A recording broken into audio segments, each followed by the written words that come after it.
of the United States of America and to the republic for which it stands, one nation, under God, indivisible, with liberty and justice for all. Thank you, everyone. Bobby, roll call, please. Tim Fuller. Here. Tara Kissel. Here. Andy Mary. Brad Jensma. Here. Jeannie Long. Here. Patrick McKenna. Yes. Jessica Mead. Here. James Schultz. Here. And Mike Holder. Yes. Here. Mr. Mary did contact me and indicate that he had a prior commitment this evening, so he passed along his regrets that he cannot be here this evening for this. So, that being said, we will move on to the item 2, the consent agenda. Looking for a motion, please. I move the board approve the agenda for tonight's meeting as presented. Minutes of the December 16th and December 22nd, 2015 meetings as presented. The financial report for December 2015 and payment of bills through checks number 5344 through 5484, numbers 151600679 through 151600849, and a wire transfer of $3,678.77, totaling $1,896,145.74. Second. Thank you. Motion from Ms. Gelzal, second from Mr. McKenna. Any discussion?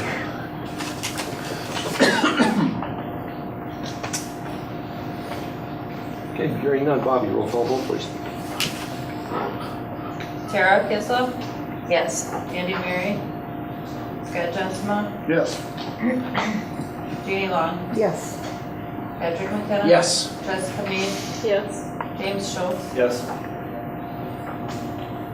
Tim Fuller. Yes. And Mike Holder. Yes. Okay, motion carries. Thank you. We'll go on then to item 3A, public comment. Tim, is there anyone? I don't let the record show there's no one. Thank you, Tim.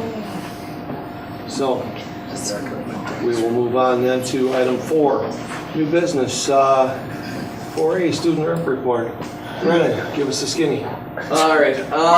Well, winter is definitely a busy time. As Wisconsinites, we learn to thrive in the winter. So we're gonna start off with some student council events. Next week is going to be what we like to call Winterfest week. During this week, we just had Winter Ball. Friday, yeah, in the middle school gym, and I've heard nothing but great comments about it. People always love it. I love it. It's fun.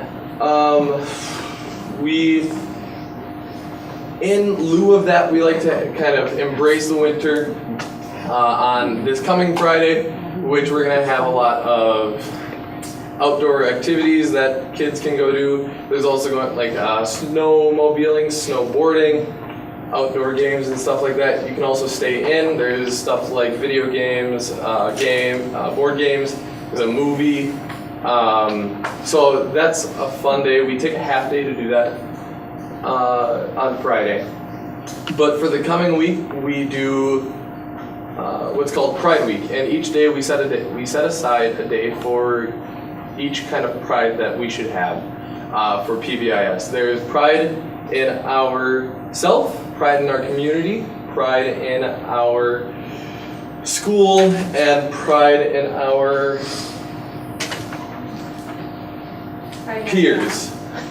peers. And then there's pride in PBS, school, tradition stuff. And each day we have certain agendas that we plan out. Like Tuesday, we're gonna have this slideshow in the Commons for Pride in Our Peers, so that we can take selfies, put them on Instagram or Twitter or Facebook and whatnot, and then if you put a certain hashtag on it, then it will show up on the slideshow. And so I'm really excited for that, because that I think is just fun. But so Pride Week and Winterfest is always a fun time for the school.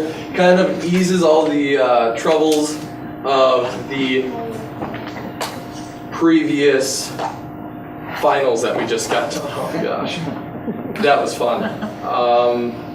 Then we have also, so that's pretty much what's going on this month. We also have our sports are just doing awesome. I'm amazed. Our hockey team is incredible, just incredible. I have a friend over in DC Everest. He was just amazed at why is Xanago so good. Well, we beat you, so I don't know. So. Hockey is incredible. Our basketball teams, I mean, the paper sums it all up. Matt Arndt is just a beast out there for the guys' team. Mandy Petz and Emily Wall, they're all doing great out there. Bowling, our bowling team, Ryan could probably have a lot of words for that, but our bowling team doing good with them as well. People like Olivia Zern going to state probably this year. Just good talent all around for our sports. But then also for some of us that like to be a little bit more reserved and not as competitive, we also have the spring musical that we're working on, Bye Bye Birdie. That comes out in March. Of course I'm excited for it. I don't know about you guys, but I am thrilled for it. It's going to be a fun time. We're having great stuff with that. Concerns and issues, there's not really any.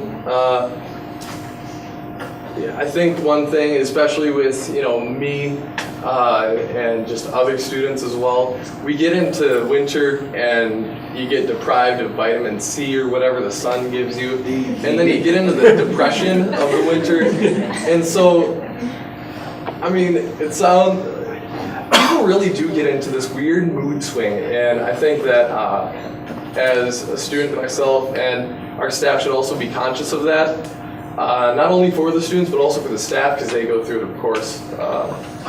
But we should just be conscious of that to kind of keep it a little light, especially in these darker months. But that's why we have Pride Week and Winterfest to get your mind off of that.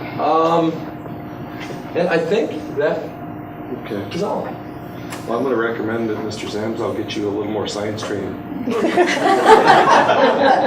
Make sure you get your vitamins correct. What are the dates of the musical? March 11th through 13th, and then March 18th through 21st. No, alrighty. Brennan, anybody got any questions for the rather articulate Mr. Brown? You summed it up. Summed it up? Good job. Maybe we need to make a Good motion deal. to provide vitamin D supplements. Provide vitamin C. The health and the well-being of staff is always important. We'll let them take their own vitamins. Alrighty, good enough. Thanks, Brennan. Item 4B, Policy Committee Report. Tim? A meeting of the Policy Committee was held on January 12th at the annual high school IMC. It was called to order at 7 o'clock by myself, chairperson. Committee members present were myself, Jeannie Long, Andy Mary, Tara Gilslaw. Other board members present were Mike Boldig, Jim Schultz joined the meeting later. Administrators present, Don Childs, interim district administrator, Tim Conte, director of financial services, Cindy Fisher, director of instruction, Jake Lederman, supervisor of buildings and grounds, and Brian Mitzveld, Antigo Middle School principal. There were no public comments. The committee forwarded the following policy to the Board of Education for a first reading and will ask the board to consider immediate adoption. Dr. Childs explained that the district is no longer able to deny enrollment for a child with special needs for reasons of cost. So, I don't know if there's any questions on that or. Go ahead, Don. Just as Mr. Fuller said, up until this current legislative session, actually, the fall session, it was standard legislative and statutory practice in the state that if an enrolling in student from outside the district had special needs identified and extraordinary costs attached to those needs, that the school district could deny the open enrollment. The statute took that away and put in place instead a flat rate payment to school districts for special education students open enrolling in of $12,000 per pupil, I believe is the amount. What has happened subsequent to that, which will affect your decision later this evening, but we were still required by statute in January, right, to adopt a motion setting the limits of seats for open enrollment in from outside the district for both regular education and special education.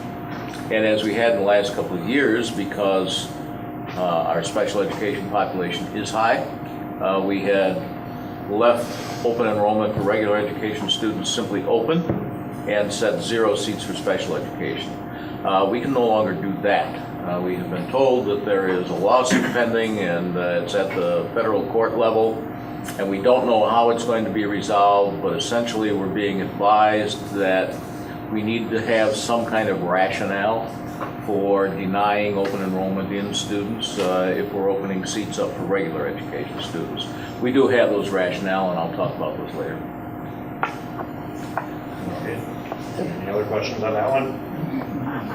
Okay, then I'll move the board that we waive the second reading and adopt revised policy 425.1, district open enrollment in compliance with Wisconsin statute. Do we have a second? I'll second that. Okay, a motion for Mr. Fuller, second for Ms. Long. Any discussion on the motion?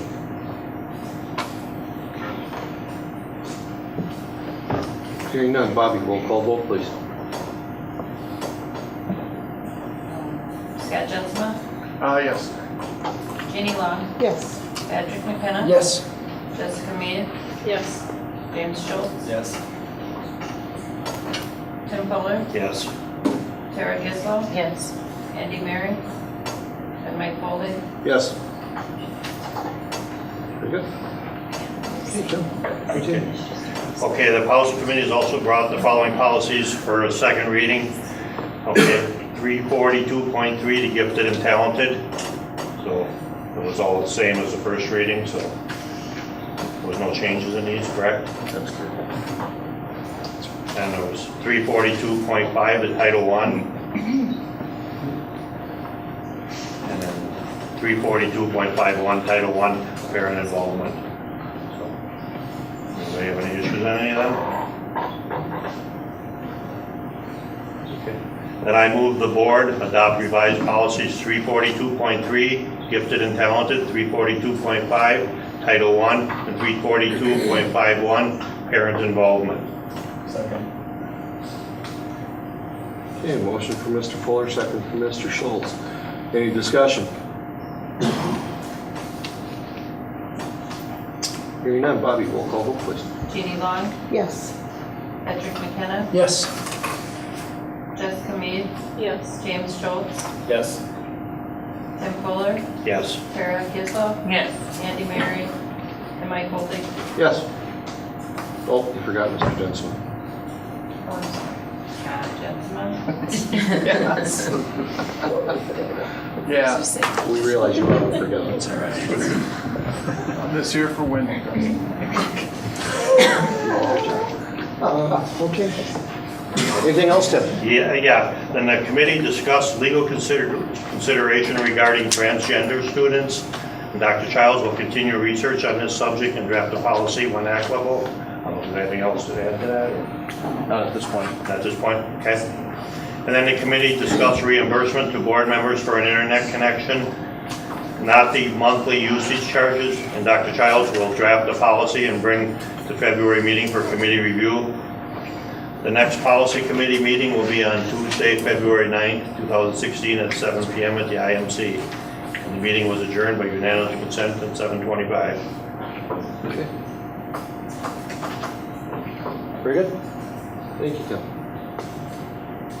Okay, let us go then to the Communications Committee. Jim?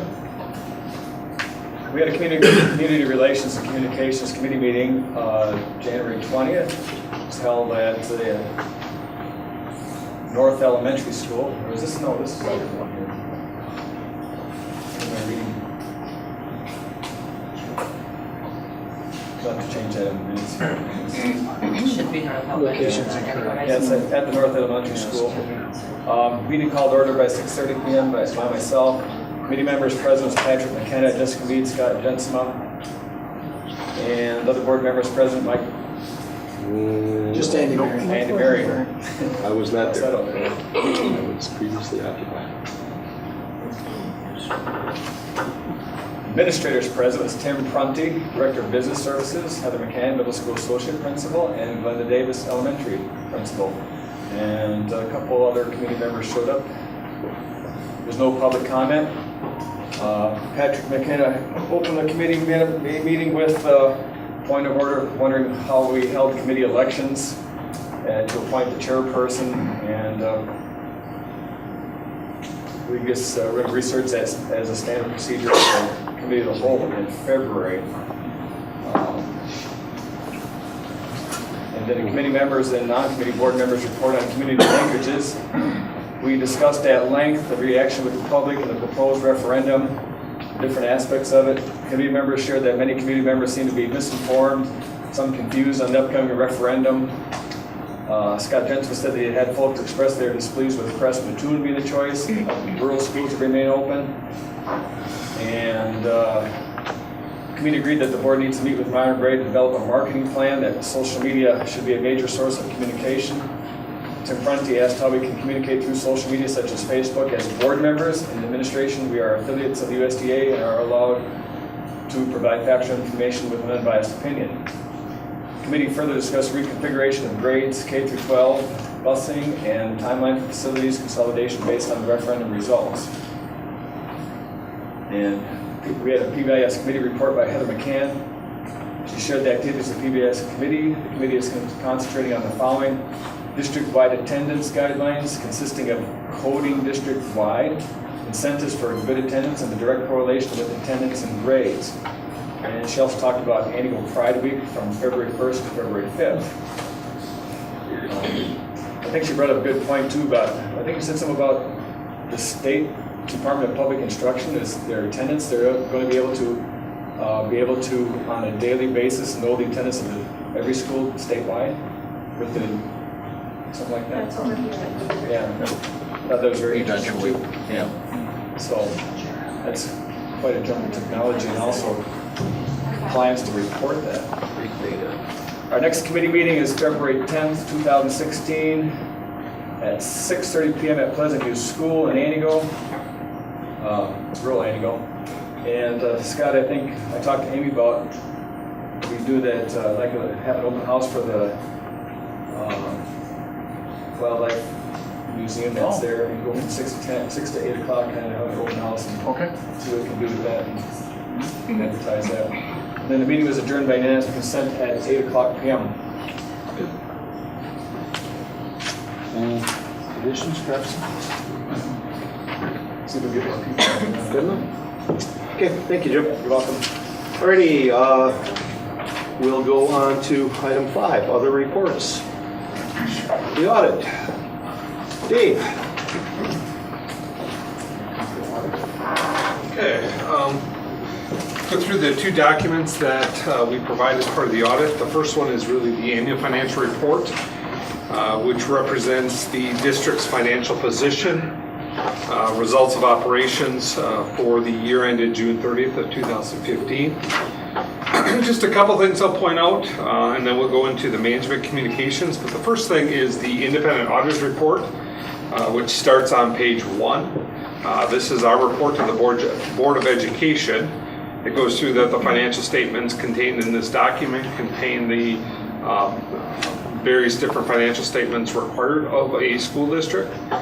These financial statements are derived directly from the district's general ledger.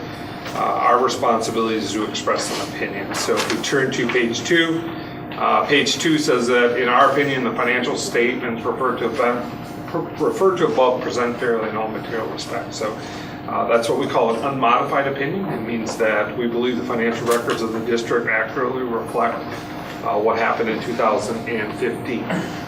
The next paragraph talks about an emphasis of matter, and it talks about a new GASB statement that was implemented, and we'll talk about it when we touch on the financial statement. So it's a very it's a very good opinion. It means that we believe your records are being maintained properly going forward. Now we turn to page 4, and I'm just going to touch a little bit on the government-wide, and then we're going to go into the management communications. Page 4, it really starts the basic financial statements of the district. Page 4, 5, and 6 are what are known as your government-wide financial statements, or page 4 and 5, excuse me, and they reflect all the activity of the district on a full accrual basis, meaning you capture all the assets and all the liabilities. So when you look at your total assets, you're managing about 32 million of total assets compared to about 31 million for the prior year. You can see that you did have growth in some of your, some of your capital equipment, but the one item you can see that's new relates to that item called net pension asset. What that represents is that as of the most recent valuation of the Wisconsin retirement system, that is your portion of the assets which exceed the liabilities of the district. So currently, as of December 31st of 2014, the Wisconsin retirement system had 102%, almost 103% of assets over its future obligations, and so your share of that reflects about a $2.5 million asset. So that'll fluctuate each year, but what it really reflects is the fact that the Wisconsin retirement system is currently well-funded going forward. There's another category called deferred outflows related. This too relates to the pension, and it just handles the fluctuation of the WRS from year to year, and that's about 2.2 million. Total liabilities is about 16.5, which consists of primarily a short-term notes payable of 1.5 million, which is down approximately 1 million from the prior year, so it means you had less of a short-term note needed. And your long-term obligations, which consists of about 12 million. About 2.4 of that is general obligation, the rest is OPEB and other liabilities. Then when you look at the bottom, your net position is about 15.6 million. Once again, you see the impact of the GASB standard on pensions shows a restricted balance of about 4.7 million. So that's new for this year. So, any questions on that? You said 15 million? Did I hear you wrong? 4.7, excuse me. Okay, it's the number before that, so. 17.6 million is your. Okay, 17.6. So. If you turn to page 5, page 5 shows what happened in the current year, and it shows that both for 2015 and 16, you've had positive changes in that position. What that means is you're retiring your obligations, and you're also, funding capital improvements is what that really represents. So, any questions on that? Okay. Now, the only other thing I want to point out is within the document, because you receive federal and state financial assistance, you receive what we call a single audit of those grant programs. So for 2015, the district received about 2.5 million of federal dollars. That would be your special education programs, your food service, Title I, and also about 17.3 million of states, which are your general aids. Part of our audit are primarily your general aids in addition to other programs. Our audit, in addition to looking at the financial statements, we also look at the district's compliance with those programs, and we're pleased to note that we had no items of non-compliance that we are required to report. So it's a clean opinion on the compliance of how you're managing the federal and state grants that you've been receiving. Any questions on that? And the final document is the management communications. Here we pull out kind of the fund financials of which you adopt your annual budget and give you a 2-year comparison. Starting on pages 1 through 4 is an introduction of our responsibilities within the audit. It talks about that in addition to looking at the financial statements, we also evaluate the district's internal controls. So page 2 of the management communications, we just do disclose one item that we call a significant deficiency. That is finding 2015-01, which is really when we prepare the financial statements for districts, we are required to report that, just to let you know that we're preparing that. Currently, we audit over 70 school districts, and we probably prepare the financial statements for about 68 of them. So it's a very common thing, but we are required to report that. The rest of page 2 and through page 4 indicates that from our perspective, the audit went very well.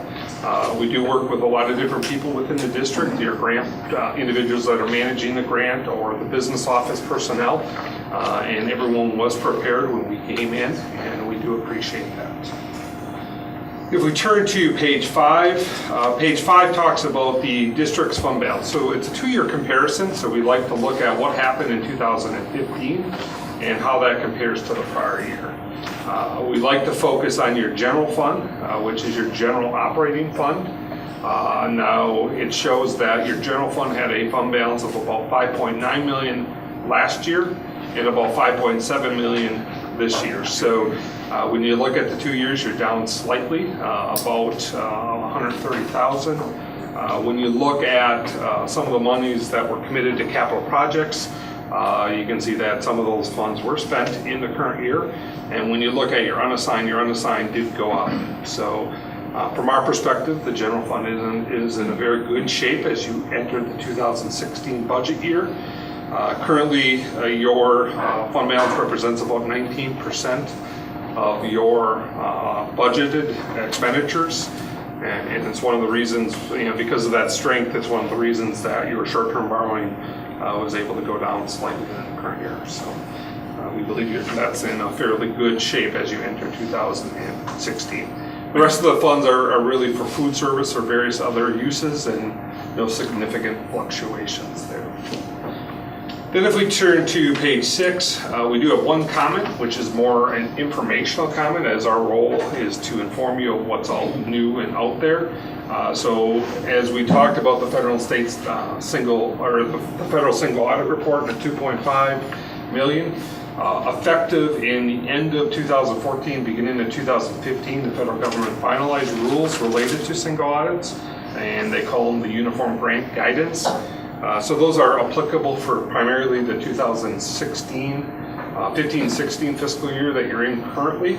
And it really works around streamlining processes and controls and focusing more on controls. So we're just recommending that the district continue to monitor its controls over the federal dollars that you're spending and make sure that you have all the appropriate procedures.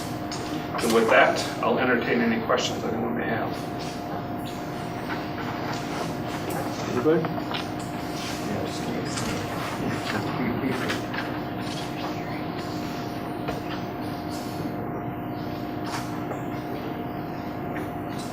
Thank you. Thank you. Yeah, thanks, Steve. Kudos to Tim and Dawn for a job well done. Dave, I'm glad everybody was so cooperative. That's a good thing. Yes. All right. Then we will jump on to item 5B. Amy, let's hear about Pleasantville. Hello, good evening. If I could have you all kind of position yourself so you'll be able to view the screen. I thought instead of listening to me talk about what's going on at Pleasant View, I would have some of my students actually talk about what they're doing at Pleasant View. So I've created a 9-minute video of little snippets and also some pictures. Can you see the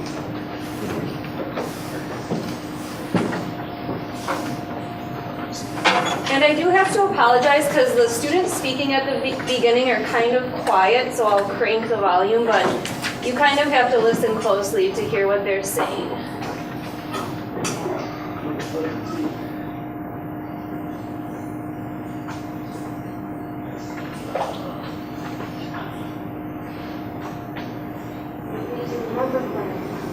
We look at this like this. We do half view, right side view,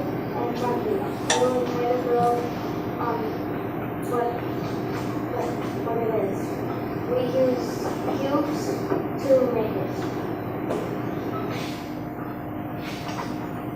We take math class, we're learning about the idea of I can use multiplication and to 100. And I have learned that, for example, 5 times 2 equals the unknown, 11 is 5 times 2, 5 times 2 equals 10. The inverse operations for it would be 10 divided by 2 equals 5. And the inverse operations are operations on each other. This is teacher time. We read or we read books. This is read the summer when we read books to people in groups.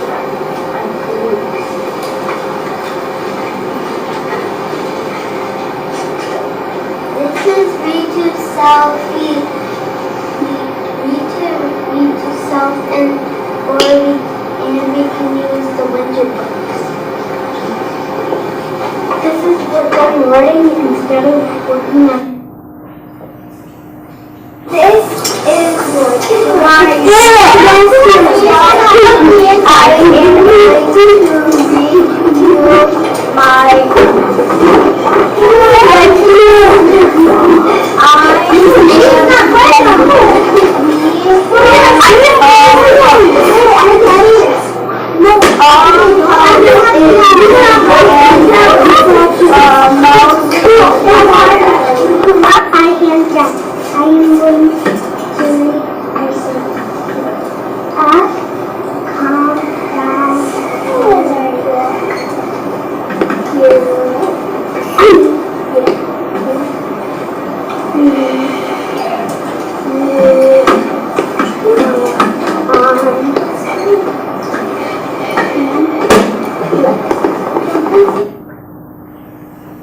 We have I-can statements for math and reading. These sentences go with the new things we are learning every day. We know we have become great readers and great mathematicians. We have learned so much in 2nd grade.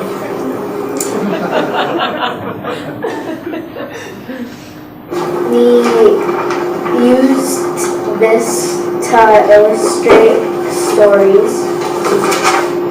This is one illustration I did for my story.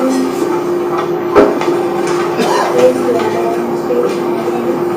This is one of the illustrations for my story, and this is another one. When we did our room classes, we learned how to talk to their body languages. When they put their tail in between their legs, it shows surrender. And when they show their teeth, it means I'm the boss. And we learned what ungulates mean. It means hoofed animals. Currently, we have been focusing on force and motion with Legos, using the 3 laws of Newton. We've been making all sorts of different types of buildings with these. The current one is still the first one, but it's using gravity, force, and push, all 3 of those things to try to get these things to move. And the 4 things that we need to use is wheels and axle,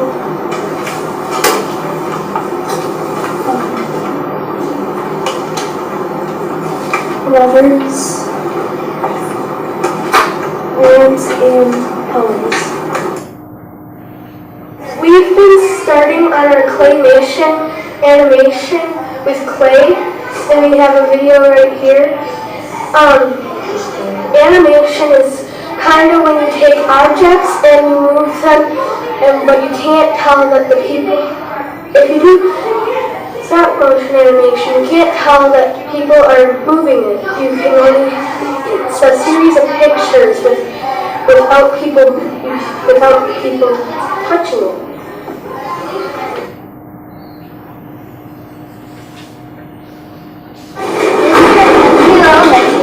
We decided to participate in the 100 mile. This gives us the opportunity to reach 100 miles by doing activities like running, walking, swimming, skiing, and skating. And this year we will be going on field trips including ice skating, swimming lessons, and the 5th and 4th graders will be going to gun ski. The 5th graders will also be going to ski boat. That is the end of our presentation. Thank you.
about different solfege pitches. We can take those pitches solely in do to create our own third-grade composition. First step is to decide where do lives. The green dot will tell us where to put them.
In the board docs, I provided an outline of not who the students were, but the classes that they were and who the teachers are for those classes. Why don't you explain the data wall? Okay, so our data wall is a device that we're using that's mobile, and it's for our, I'll come up here, it's for our staff use only. So what we use is called the universal screener to kind of place the students on there originally. So it's an assessment given to all the students and it identifies them either on grade level or below grade level, and some of them even go as far as above grade level. And then they're originally placed on there by the universal screener. with additional information for our reading data wall. We've included quarter grades, we've included additional assessments like Fontes and Pinnell assessments, and then the teachers can kind of look at those other sources of data plus the universal screener to see if they agree if the student was placed where they see fit. It helps them with their grouping. It also helps us to see kind of where we stand as a school overall, a general picture of where are we really fitting into on grade level, above grade level, or even below. I think you can track individual kids' progress. Is that a place where anybody can see it? Nope, that's in my office, and it's on trifolds, so it's movable. So I've had them at our faculty meeting, I brought them to their common planning time meetings, but no, they're private, so no one can see that data without physically picking it up and taking it. Other questions? I just thought that was very well done. And just It's cute. the whole thing was. It's nice to see some kids, right? Yeah, exactly. And we even got Seth's son in there. Seth's son. Yes, Godson, Seth. yes, he was Jordy Nelson, yeah. Yes. And he was not prompted, that was on his own volunteering, so. All right, well, thank you. Thank you All right, very very good, much. thanks, Amy. Thanks, Amy. Alrighty. Let us roll on to item 6, board action. Let's roll. If you want. Dr. Childs says a couple things before we get started on that, so. I just thought I'd share this information with board members. I spoke today with the Vice President of the National Education Foundation, which is the agency that oversees the national program entitled Qualified Zone Academy Bonds. And it can be a little confusing, but a qualified zone academy is basically a school in which the student population has at least 35% of its membership eligible for free and reduced lunch. The program for any school that is eligible, that applies and is approved through the State Department of Education, is eligible to receive money, not directly, but either through referendum. But the benefit to the district comes in the fact that the federal government gives tax breaks equivalent to the amount of interest that the school would otherwise pay for bonding going into debt in order to perform the particular projects that it may or may not have. What I learned today is, of course, we knew that Mattoon would be eligible. What I learned today is that once the walls are erected, the roof is on, the windows and doors or enclosures are in place, the new school will also be eligible for completion for all of its costs for interest-free bonding, which has the potential to save the community, well, at least hundreds of thousands over a 20-year period, if not millions of dollars in repayment of scheduled. However, we have to act fast. The state of Wisconsin, actually the feds haven't announced what the states will get, but because Dr. Steller has been keeping abreast of what's going on in Washington, he estimates that probably Wisconsin will be eligible for about $12 million. And so we will need to approve a resolution moving forward. And of course, you can't do it tonight because it's not on the agenda, but if the board is of a mind to create some substantial savings for our taxpayers and also reap the benefits that QZAB offers for energy savings and things that can go on in the program, we need to have a special meeting next week for 15 minutes to adopt the resolutions and move it forward. We'll get the letter, probably the letter of application in before the state is even informed as to how much money it's going to be getting. But truth of the matter is, it gives us an opportunity to marry the Qualified Zone Academy bond program with the referendum to save our taxpayers a bundle of money. So I thought you ought to know that before you take any action on that. on the resolutions. And we can't roll that into a motion tonight? No, you can't, because it's not on the agenda. You said that maybe $12 million would be available in the state of Wisconsin, Yes. and then I'm sure that's going to be divvied up between whoever applies and different things like that. So what kind of a money actually are we looking at? Well, this is an interesting thing about it. The program's mature. It's been in place for probably 15 or 20 years. And the first probably 4 or 5 years that the program was in place, nobody in the state of Wisconsin got any money other than the school district of Milwaukee. They got it all. After that, they had their projects pretty well finished that they were eligible for, and other schools started getting it.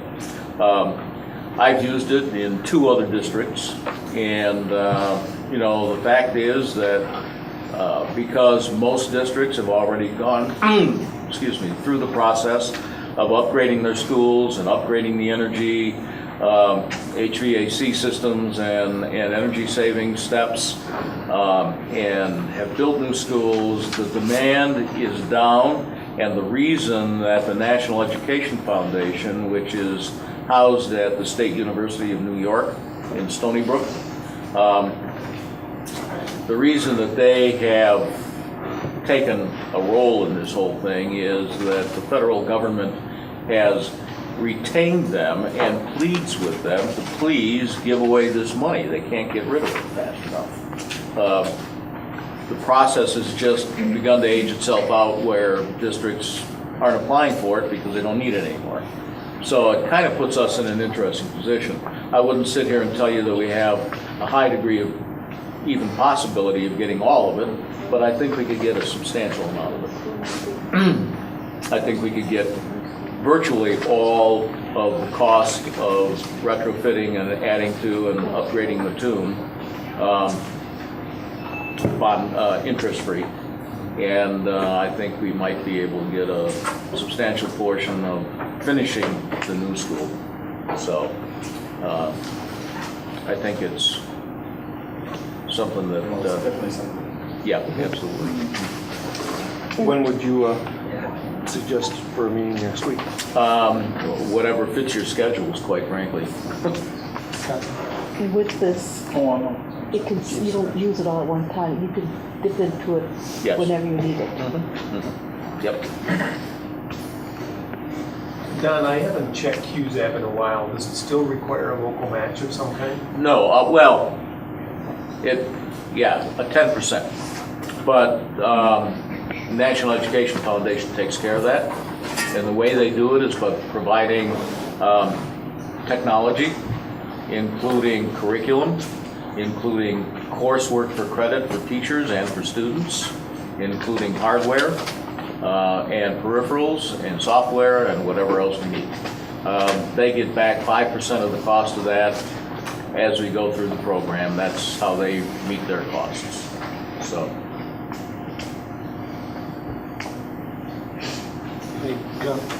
Special meeting next week to bring this back through.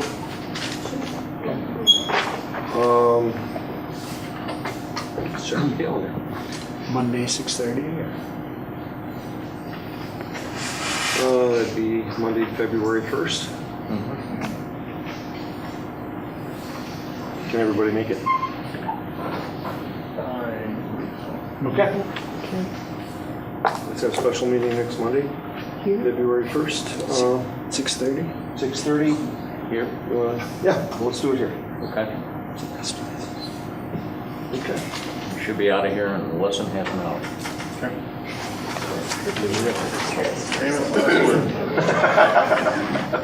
Alrighty, very good, thanks, Don. Thank you. Okay, then let's go to item 6A. You're looking for a motion, please.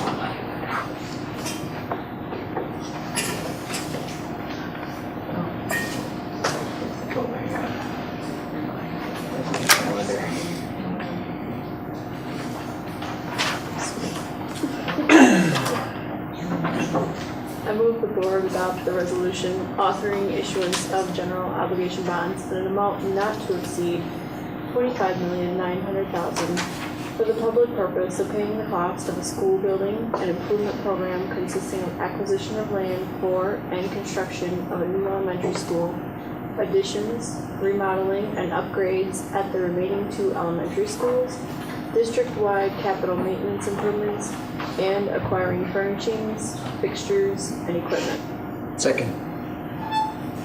Okay, we have a motion from Ms. Mead, second from Mr. McKenna. Discussion.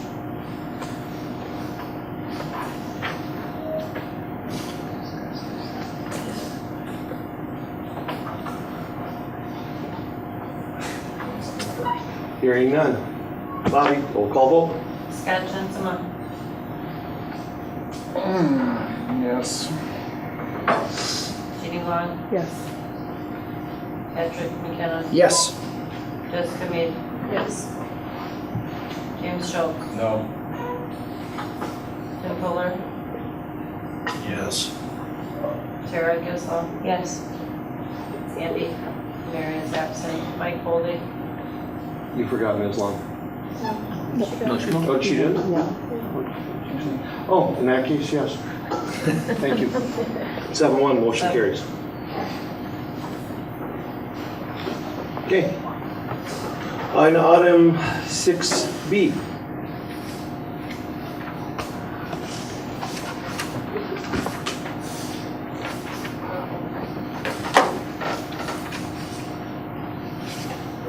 I move the board adopt the resolution authorizing the district budget to exceed revenue limits by $750,000 for 3 years for non-recurring purposes.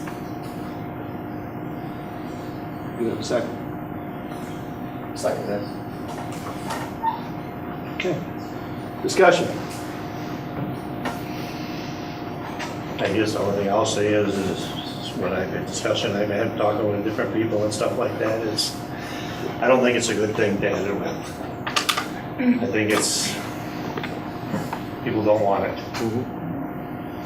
So that's just my opinion on it. I'm just myself, I'm not in support of that there, so. Good.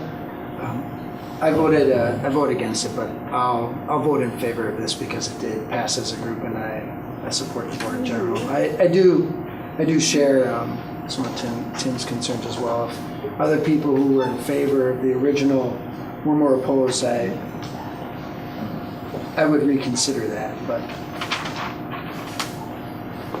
I talked to different people, and I think they're really. I'm gonna reconsider my vote because I think it's going to really interfere with our referendum for rebuilding the new school. I think it'd be too confusing to have 2 referendum questions on 1 ballot. Is there any data to suggest or sway us anyway on percentages of getting 2 separate referendum passed? Tim, do you know? In Antigo School District. Well, statewide. Scott, I haven't gone to DPI's website to look at the percentage of districts that pass both. What tends to happen when there are multiple questions is that they are usually multiple questions around bonding issues, and they don't necessarily marry the bonding with the operating expenses. Typically, more often than not, those are separate. I can't tell you what the likelihood is of success when they're put together. I can tell you this. Quarles and Brady, the law firm that works with us on all of this material to make sure that we're doing it legally, told Tim and me on the phone that their firm alone is processing all the paperwork for 43 school district referendums in April of 2016, right as we speak.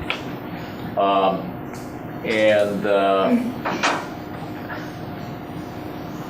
know for sure 3 of them have multiple questions on them. 2 of them have 2 questions on them. 1 of them has 3 questions on them. All 3 of them, if I recall correctly, are for building upgrades to various facilities within the district. I'm not aware of any that are marrying the operating questions. That doesn't mean there aren't some. I just don't know of any, and she didn't point any out to us, so. Tim, you mentioned at the communications meeting that you were looking to reduce the budget by $750,000. Did you, is that, are we going to bring that up this meeting, or was that February? That'll be a point of discussion further on down, just a budget update. Okay. I personally think that part of the, when you take the whole discussion of what's going on in the school district, we're really spread thin, and we can take into consideration some of the reports from school figures and things like that that were dead last in the conference, second to last, the CISA 9 district. A lot of this stems from being spread so thin, the revenue so thin, that we can't really hire adequate staff and give them the training that we had deemed necessary. Dr. Childs has taken the district in that direction, and he's pushing that direction by putting principals back in the elementary schools full-time and pushing for more training and things like that. And I think we really need to go along that line and pursue that in a heavier manner, simply for the purpose of getting us off rock bottom when it comes to academic performance and test scores. And I think we really need to invest in our elementary education. I don't see if we pass this referendum, we're still going to be operating 3 main schools, high school, middle school, and elementary school, and our revenue is still going to be spread thin throughout these 3 different operations. And so for the sake of the education, I think I'm going to support this. This is why I'm supporting it. Keep whatever we need to keep our principals, staff, and get their requests met, that they know what they need in their buildings, and give them the support that they need. So that's probably my main reason for supporting this part of the referendum. Yeah, that's why I supported the first time. The only thing I would change on your support is adequate staff. I think Antigo has a wonderful staff. I really Well, they do. I'm not saying they don't. Yeah. But I've had more than a couple, just in communication meetings, say, well, we requested we like a half-time instruction aide here, or they say, they're not dishing anybody, but they just say we've got a lot of needs where we could use a few more hands. And so, it's because of the lack of revenue, or finances, they're not provided, and so they're doing very well at what they are, but could we do better? And the point is education of the students, and I say the 2 main things that make the education academic performance outstanding in any school district is not the building so much, it is staff and parental involvement, and continue to support the staff should be our main objective here. Can I ask, do you believe that if we had both the questions you're asking for, the 25.9 million and the 750,000, do you think that if we put those both on, that they would both pass? I don't think if you put them separately in any referendum, they have more than either one has more than a 50% chance of passing, unless you can. I think the 750,000 one has a better chance of passing if you tie it to the support of staff and training and things like that. So Jim, it sounds like if we decide not to do this, you'll totally support this in the fall if we put it on a separate referendum. I still would support this, if we can't come to a resolution of why our revenue is spread so thin. It sounds like you're supporting a single elementary school too. That doesn't sound right. No, That's terrible. It becomes a double-edged sword. We put both of these on, and we have the public, thinking they can choose one or the other. Right. Or if we don't put it on, we come back in a year and say, hey, we need some more money. I'm not quite sure what the best answer is. I don't know if any of our fund balance guys, Andy's the guy that I look to when to talk fund balance. And, I just don't want people overwhelmed. But then again, this is a tough one. I'm doubly changing my mind. Scott, Before I vote my original. To answer your question, if you go out to DPI's website and you just Google Wisconsin DPI referendum results or referenda, they have a whole spreadsheet listed on their site of current districts that are out.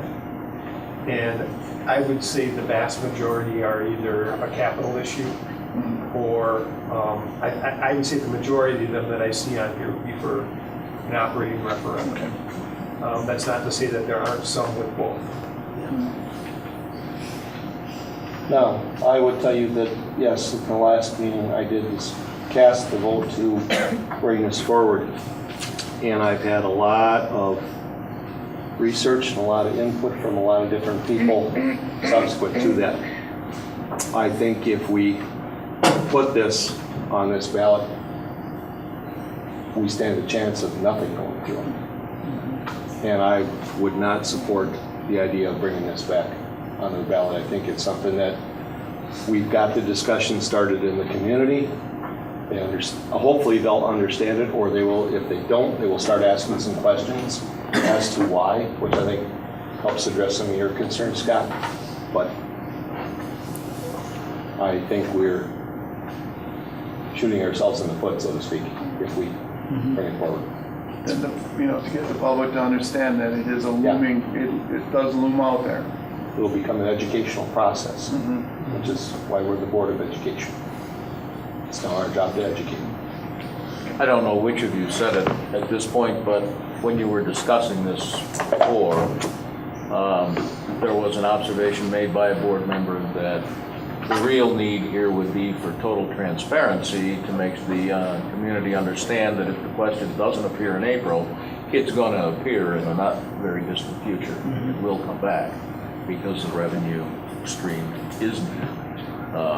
But our advisor and school perceptions survey master, Bill Foster, has certainly suggested that his reading of the survey results was that there was sufficient confusion over whether this was a choice versus the capital projects or in addition to, and he felt for that reason probably it would be fairer to the community to pursue this separately at another time.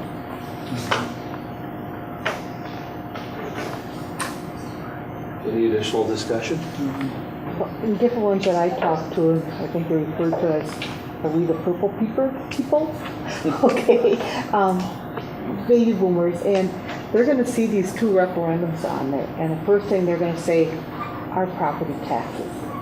They don't want, and they don't understand how much that they're gonna go up, but they're gonna see 25 million and they're gonna see 750,000 for 3 years. They're gonna take the 750,000.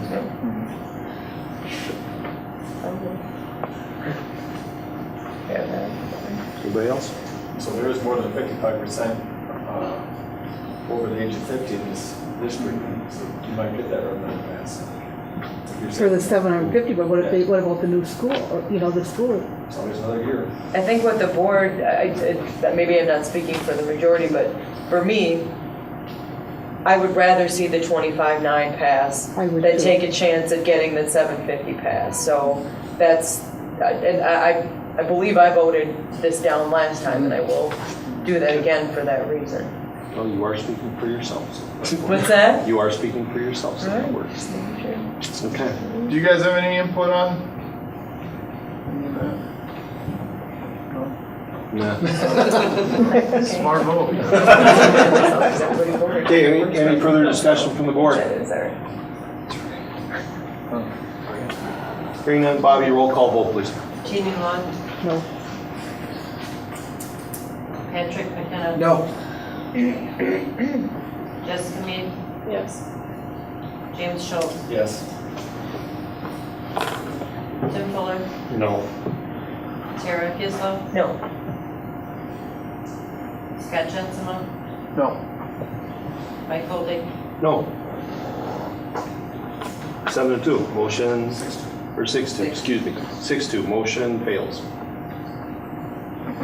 The question for the 750,000 will not appear on the ballot. Right. Okay, then we will go on to item 6C. Looking for a motion, please. I move the board adopt the resolution providing a referendum election on the question of the approval of, I think I need to say initial resolution authorizing the issuance of general obligation funds in an amount not to exceed $25,900,000 for the public purpose of paying the cost of a school building and improvement program consisting of acquisition of land for construction of a new elementary school, additions, remodeling, and upgrades at the remaining 2 elementary schools, district-wide capital maintenance improvements, then acquiring furnishings, fixtures, and equipment. Do I have a second? I'll second that. Okay. We have a second from Ms. Galzo, a second from Ms. Long. Discussion.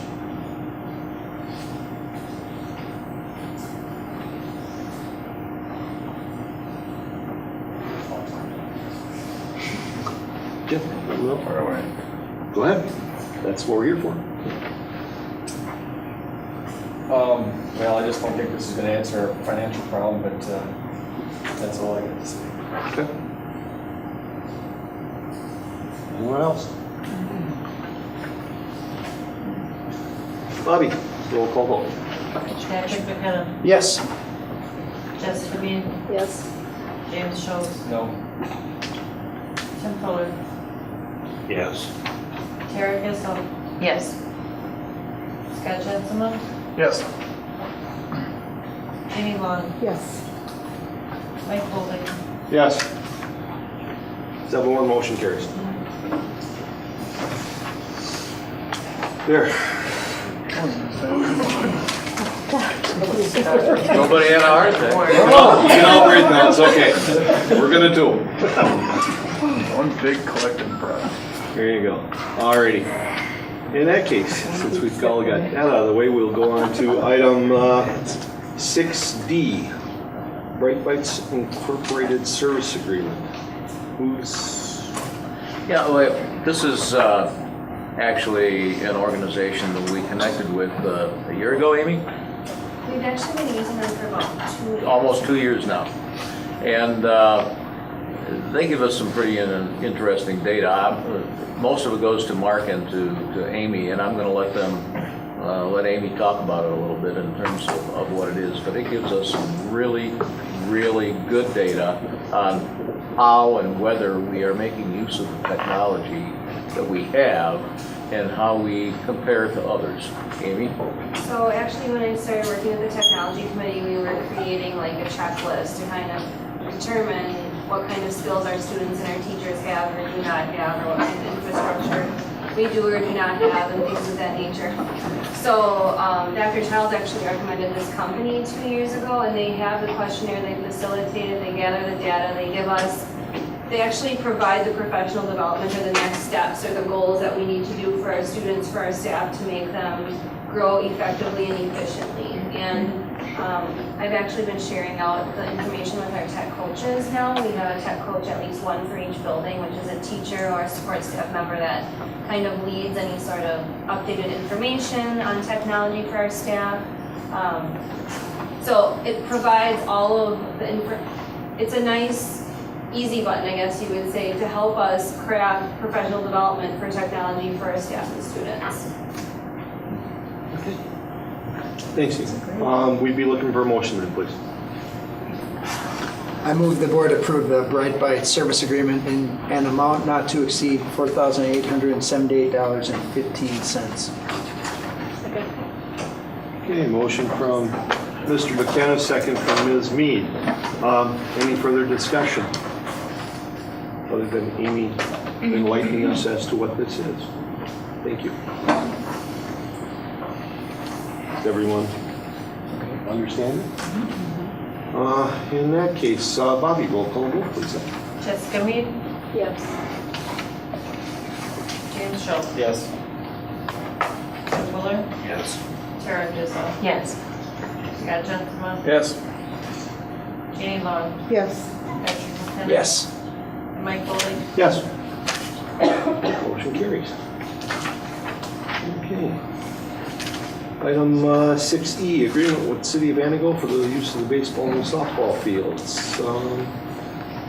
Tim, what you got? This is the same agreement we've signed for a number of years. It's used primarily for the softball, and the amount is the same as what we had last year.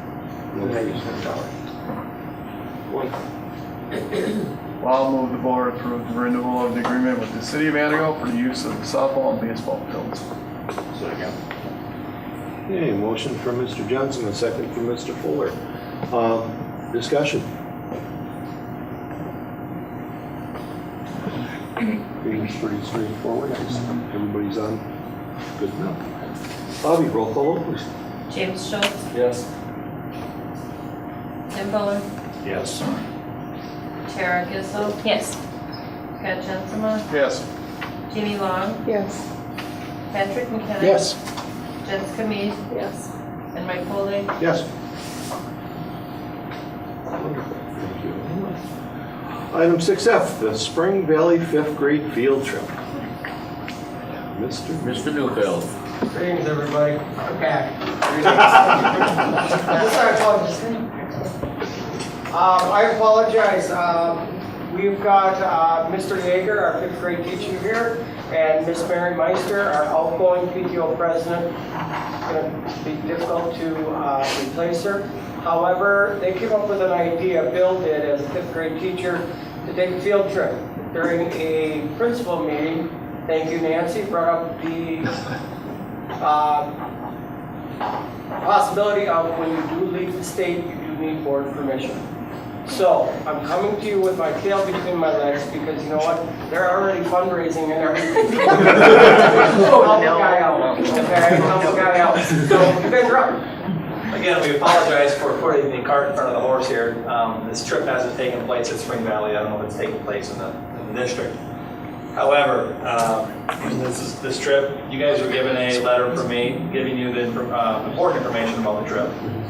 It's just a cool opportunity to get our kids to see science up close and personal. We learn about it in the classroom. We do our experiments, what we can in the classroom. This is a way to go into a top-notch organization, taking our kids to the Science Museum of Minnesota, having them sleep in an exhibit underneath dinosaurs or underneath whatever they're sleeping underneath. And this trip, this organization, Science Museum of Minnesota, has been around for many years. I've been a part of this trip with my daughter when she was in 5th grade, and it was so overwhelmingly taken in by myself. I took my whole family back a few months later, and now that I have an opportunity to have my own class, I would really like my 19 students, now 18 students, to have this experience. To be honest with you, I don't know how many of my 19 students or 18 students will ever get an opportunity to do this.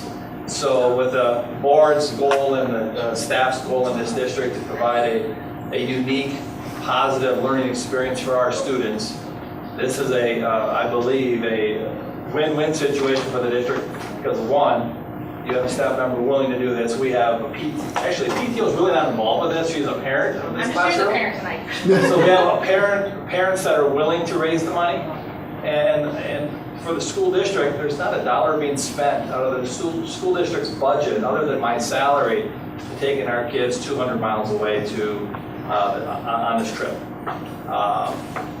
We again have a very aggressive families in this group. My student to parent ratio right now is about 2 to 1, but we are gaining grandparents. I was just told tonight, family with their grandparents both want to go with. I have 42 seats on the bus, and I don't have any limitations from the Science Museum or the Sea Aquarium if I don't go over 42, I'm good, and so that'll almost be a 2 to 1 ratio of adults to students. So if you have any questions, I'd be more than happy to answer any of them about fundraising, busing, sleeping arrangements, anything you need. Does this night in the museum involve Robin Williams or anyone? That's what I should hope so. But as an administrator, as Bill mentioned, they're probably going to end up with more chaperones than they do students because it's kind of turning into a family time trip. It's educational, and considering where kids are going, Brewer Beams, Wisconsin Dells, things like that, educational. And considering how much time and effort Bill and the parents have put in, I certainly didn't have any worries about sending this group. Well, thank you, but I think we'll get this as a motion going first, and we'll have a little discussion on it if the board has any questions. So we would be looking for a motion, please. I move. Fight over it, guys. I move the board approve 5th grade Spring Valley field trip to Minneapolis, Minnesota, contingent upon travel and chaperoning arrangements acceptable to the district administrator. Second. You're quick. Sounds. Motion from Mr. Fuller, second from Mr. Schultz. Now board, discuss. Sounds great. Sounds like a wonderful thing. Thank you for planning it, and I think it'll be just a tremendous experience for the kids. Oh my gosh. I think we amend the motion to get it taken us people. Yeah. Yes, exactly. It sounds like there's. Only if there's there might someone be in the one bus. Careful. It is contingent upon 42. And it can't come back liking fans. No. We have that. But Gopher fans. Oh, no. What? We said I'd like to go Bears. Do we get a report after you guys come Most back? definitely. Oh, Thank you. That'd be wonderful. How about a video report? Oh, video Even report. better. Yes. And we have somebody who can train you on how to do that. We'll put together a movie for you. Alrighty. Any further discussion from the board? I think this is great. Thank you for doing it. Jim? Just, yeah, I guess that are there any, I guess, more than enough chaperones, I guess, so there's really, there's not too many worries, I should say, that you have to be. No, Shouldn't be. Yeah, Sounds like pretty No, good. vetting the parents of that group, there are no hardened criminals among them, and I think that'll be just fine. You have plenty of chaperones. It's not Yes. gonna cost us Not a as a dollar. district a dime. You're doing it all on your own. All on our own. Who can argue with that? Yeah. Okay, board, any other discussion?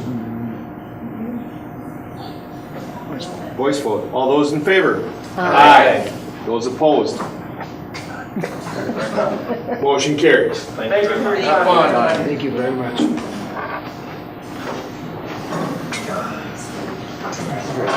Alrighty. I was gonna say.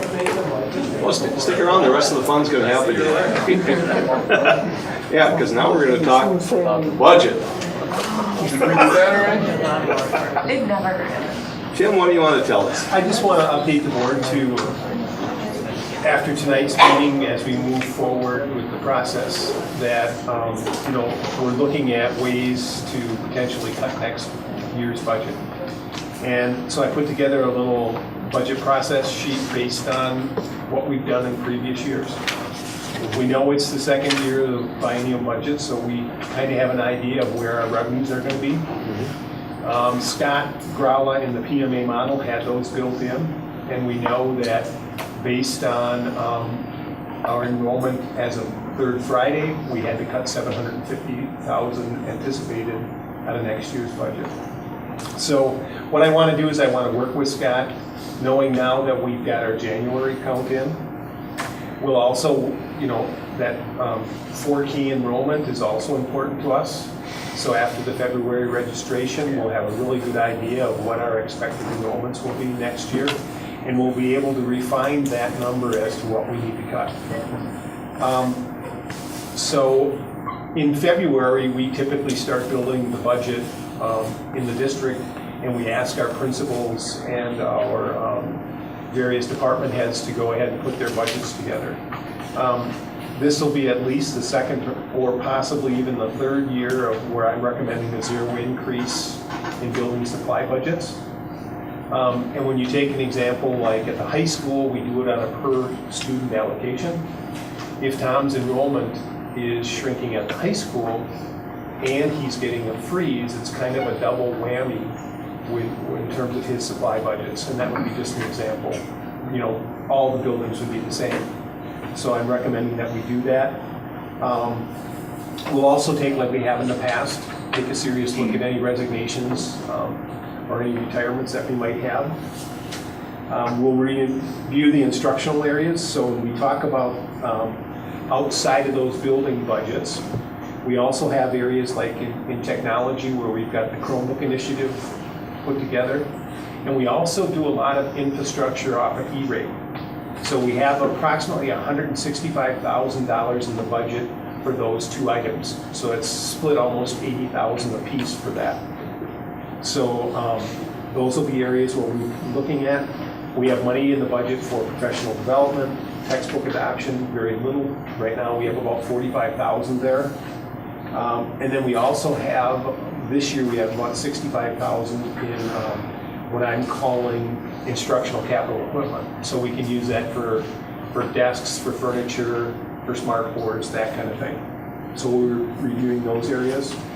And then we put operational areas, which is real typical. And the one I highlight is Jake's area. If we can't get down to where we need to be, we'll have a discussion with the board about what we're doing for capital projects. And in this year, Jake has just short of $225,000 in his capital projects budget. The district is heavily funded with grants, as you heard the auditors talk about tonight, and we'll certainly look at those grant dollars and how we're supplementing our use of supplies and technologies if we need to get down to that. And then I gave you some numbers there for salary and benefit packages with the district. We know that we're going to be bidding health insurance. We've got built in the budget a 6% increase in health insurance. If we do better than that, we will have some monies available there. The district also has a portion of their health insurance is we have an HRA portion. So we, without getting into all the technicalities, we have about, I want to say almost like a self-funded for the first $10,000 for the health insurance. And the district is putting aside a portion of that. The employee puts aside a portion and the district puts aside a portion. Over time, the district's portion has grown to the point where we might want to look at that with talking with our insurance consultant to spend that money down to soften the blow of balancing the budget. So we have some money in this health insurance account that we might be able to use to soften that dollar value. So the point of this is not really to make a motion, but to let you know that we're beginning the process. The principals will start working in February. We'll try to, refine that number so we know exactly where we need to be to have a balanced budget. And Jim, just a point that I'd like you to all the board members is be mindful of what our neighboring districts are doing on the operational side. If you look at whether it's, I think Rhinelander's going to be going out for close to $5 million in operational. Northland Pines, I believe, is going out for over $3.5 million. Districts across the state just simply cannot, they can't fund it with just local tax base. And where you see it, the extreme is when there's declining enrollment, where your revenue stream is going down. So it's kind of the chicken or the egg. How do we get to a point where we can support it? Is it raising the operational cost or reducing the expenses by consolidation? Both angles have to be explored, I think. Good. Anybody got any questions for Tim? Great, thanks, Tim. Yep. Appreciate it. Item 6H, the lawnmower purchase. This is retroactive approval, despite the fact that I know we revised the policy and said we'd go to competitive bidding for anything over 10,000, let the board know for anything over 5,000. Sometimes you trip upon something and instead of hurting yourself, you wind up with a golden egg in your pocket, and that's kind of what happened here. I know Jake has provided you some information.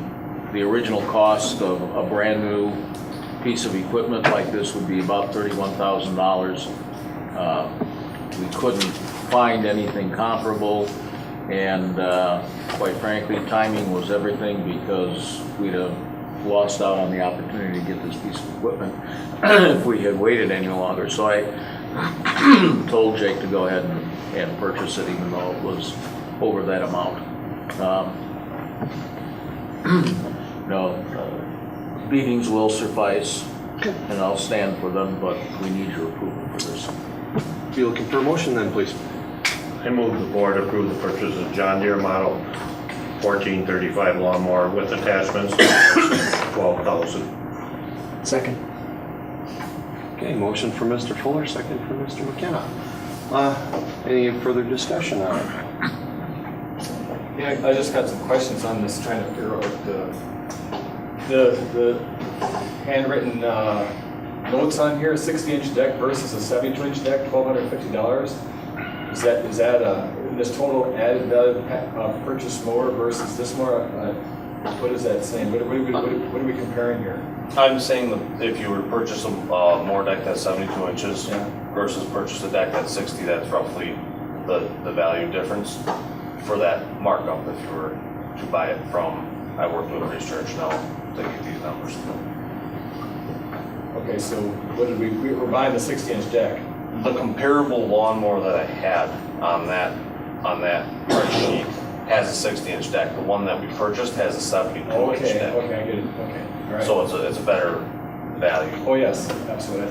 I thought the picture was showing that we were buying the 60-inch deck, and I couldn't make head or tails out of it. Thank you. That's that good stuff. Anybody, anything else? Hearing none, Bobby, roll call vote, please. Tim Fuller? Yes. Tara Kissel? Yes.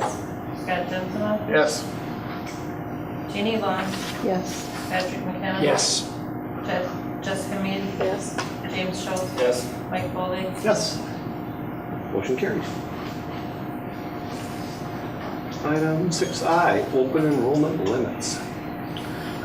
Something you have to set by statute prior to the start of open enrollment on February 2nd, I believe, actually. It's usually the first Tuesday in February. I spoke to this earlier, and it comes down to this. Given the fact that we are a net open enrollment out district, we tend to lose more students than we gain. So I think there's no necessity to set a limit on open enrollment in students in regular education. We are proposing a limit in special education, and that limit is to allow 11 seats at the high school where we have adequate staffing to deal with 11 additional special education students. And since we are a district that is almost twice the state average in terms of the percentage of students in our district who are receiving special education services, we really don't have the resources, the staffing, or the capacity to serve enrollment in students who are special education at the middle and elementary levels. So we're asking that you set 11 seats at the high school and 0 at the middle and elementary school. If you're looking for a motion then, please. I move that the board set the following limits for the students open enrolling into the Ango schools. For regular education students, no limit.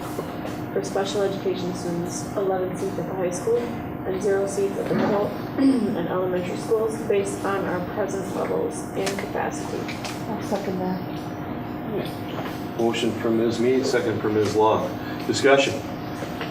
Okay, I just want to understand then, for regular education, there's no limit, but if we got the limit of 0 at the middle and elementary for special ed, does that mean, what is that, how does that affect with the number though, according to the law then?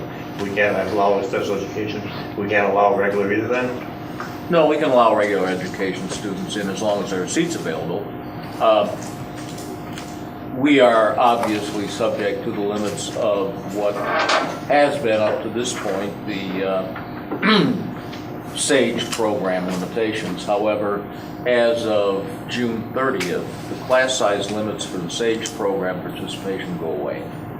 And that doesn't mean that we're going to exceed them. We still plan on keeping about 20 students to a class at the lowest levels, at least, and moving in the direction of where the state wants us to go with new legislation for SAGE. But no, it does not preclude us from limiting the number of special ed students in, and that is based on our current staffing ratios at the middle and elementary schools with the number of special ed staff members we have, case management for the number of students that they have to oversee and provide resource to, whereas at the high school we have adequate room to allow some students in. Jim, please.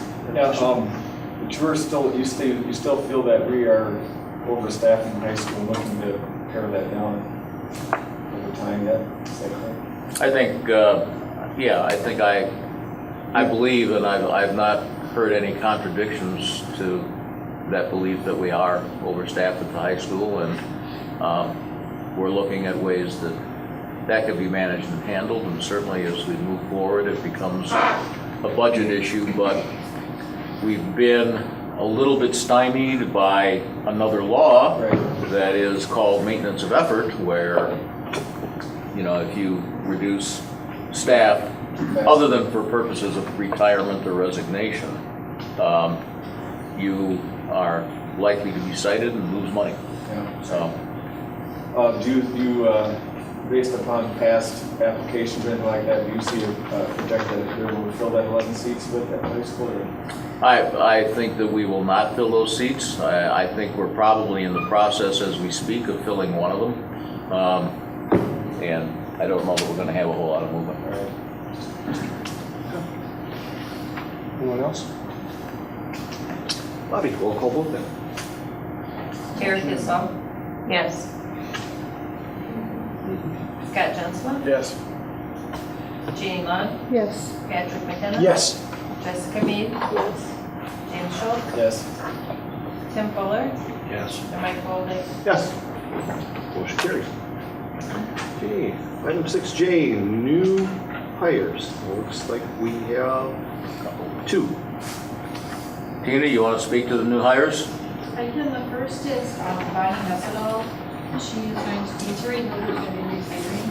And so she will be kind of the one person in training, voluntary for a couple months until she retires. And then the other one is a third grade elementary teacher. We had a long-term sub-intern in that position, and that long-term teacher wants to retire again. So we have found a way to get from Rhinelander. She does have Rhineland special education. Which should be a perfect fit all at once. Oh. Good. Good. Bonnie's a good student. That's good to me. I don't think we need to take any action on this, do we? No. Yeah, you should have a motion to approve the hiring, and it should be a roll call vote. I'm sorry. Gotcha. Thank you. Well, I'll wing this and make a motion to approve the hirings of Bonnie Hessedal for the school nutrition program assistant and Jacqueline Vintage, third grade teacher at West Elementary. Second. Okay, a motion from Mr. Johnson, a second from Mr. McKenna. Any discussion? Just a question on the nutritional program assistant. Did we have somebody else that we were trying to fill in that position? Did that kind of fall through? This kind of started a while ago where we approved to have this position, to advertise for this position. It's kind of just taken us a while to get Terry up to that point, and us to be late to start transitioning into that position. I don't recall having a specific person. Okay, we never had anybody specifically yet. So. No, I think Tina's dead on. I think we did give the okay for her to bring somebody on to start mentoring them and training them and put it out there. We just didn't have anybody in mind at that time. Any other discussion? Roll call vote then, Bobby. Scott Jensen. Yes. Jeannie Long. Yes. Patrick McKenna. Yes. Jessica Mead. Yes. James Schultz. Yes. Tim Fuller. Yes. Tara Kissel. Yes. And Mike Bowley. Yes. Motion carries. We have no favors. And item 6K, which will be the last of this little portion of the show, is for some donations. Yes, and again, you should have a motion here, but you don't have one. You just need to accept the donations. You're locked up here. So. Yeah, I am too. I think we're all locked up. No, I'm You're not? I can make a motion. I'll make a motion to approve the donations given to the United School District of Vanderbilt in the total, in the grand total of $11,615. I'll second that. Ms. Long Beach, do it. We have a motion for Mr. Jensen, a second for Ms. Laws to approve the donations in the total of $11,615. Discussion. Looks like we're going ahead on our, some part of our Fab Lab. Yeah, this is a donation to the high school art program with a 3D printer, but it certainly promotes, by the way, and thanks to Brian, who took a day out of his middle school responsibilities and was dual tasking and completed the budget for the grant application. It was turned in Friday, so we're now applying on that. But 3D printing is certainly going to be part of it, and art is certainly going to be part of it. And so this donation fits very well. You can do a voice for it. Just want to add. Yes. You know, I was a little reluctant because this gets prepared out of the business office. When Dr. Childs had suggested that we start doing this. But I think since we've been bringing these donations forward, it really gives you a sense of our community. And we probably averaged in excess of $10,000 a month since we've been doing it. So it's, you know, it's really amazing the support that we have. It's remarkable. It's just like smiling, which is good. Shows the community wants to do something. Okay. Any other discussion on that? We'll just do voice vote, folks. All those in favor? Aye. Those opposed? Motion carries.